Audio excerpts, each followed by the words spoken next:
আমাদের এবারের গন্তব্য কোনো কাজের উদ্দেশ্যে ছিল না, ছিল পূর্ণ অর্জনের উদ্দেশ্যে।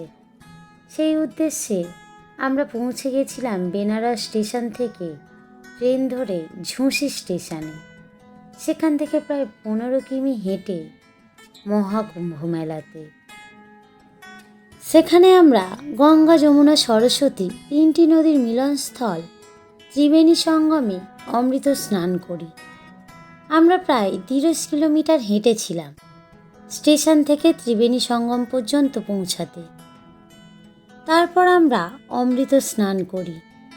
জানি না অমৃত লাভ করেছি কি না, কিন্তু সঙ্গমের জলে স্নান করার পর আমাদের মাথার উপর সূর্য নিয়ে, পিঠে একটা বড় ভারী ব্যাগ নিয়ে হাঁটা প্রায় 3 ঘন্টা, সব ক্লান্তি যেন নিমেষেই শেষ হয়ে গেল।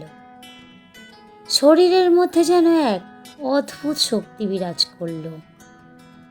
পৃথিবীর সব থেকে বৃহত্তম ধর্মীয় সমাগম হলো এই মহাকুম্ভ মেলা। পৃথিবীর বিভিন্ন প্রান্ত থেকে মানুষজন আসছেন এই মেলাতে। প্রায় 4000 বর্গ কিলোমিটার স্থান জুড়ে একটা মেলা হচ্ছে। নদীর এপার থেকে ওপার চারিদিকে শুধু মানুষের মাথা দেখা যাচ্ছে। বিভিন্ন রাজ্য, বিভিন্ন দেশ, বিভিন্ন ভাষাভাষীর মানুষের যেন এক জায়গায় মিলন হচ্ছে। চারিদিকে যেন এক আলাদাই পরিবেশের সৃষ্টি হয়েছে।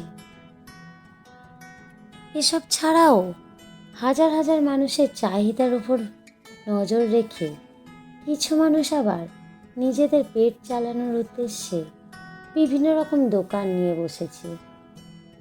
কত নানাবিধের খাবার, কত কিছুই না সেখানে আছে।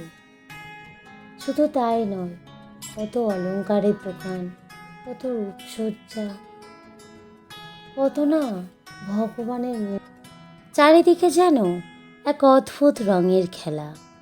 এ এক অদ্ভুত মেলা, মহাকুম্ভ মেলা।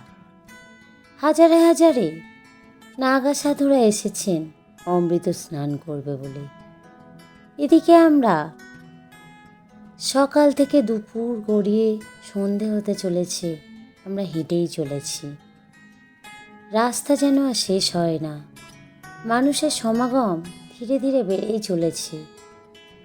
কত মানুষ চারিদিকে, তার উপরে এত বড় মেলা, চারিদিকে আলো, চোখ যেন ধাঁধিয়ে দিচ্ছে।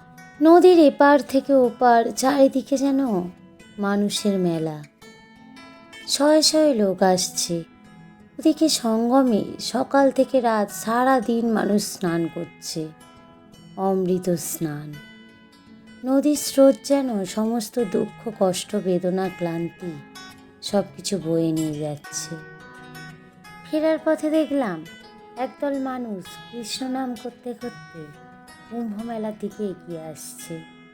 সেটা দেখে আমাদের মন আরও ভরে গেল।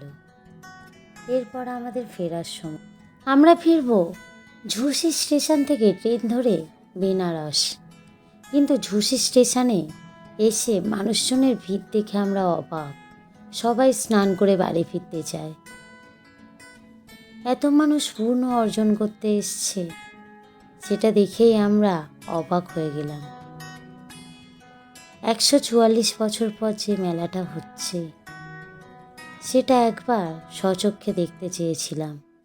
সেই কারণেই আসা। বাকি রইল পুণ্য। মানুষ যতই পাপ করুক না কেন, বাইরে থেকে ধুইলে সেই পাপ কোনোদিনই মোছা যায় না, এটা আমার ধারণা। যাই হোক, ভিডিওটা এখানেই শেষ করলাম। সবাই ভালো থাকবে।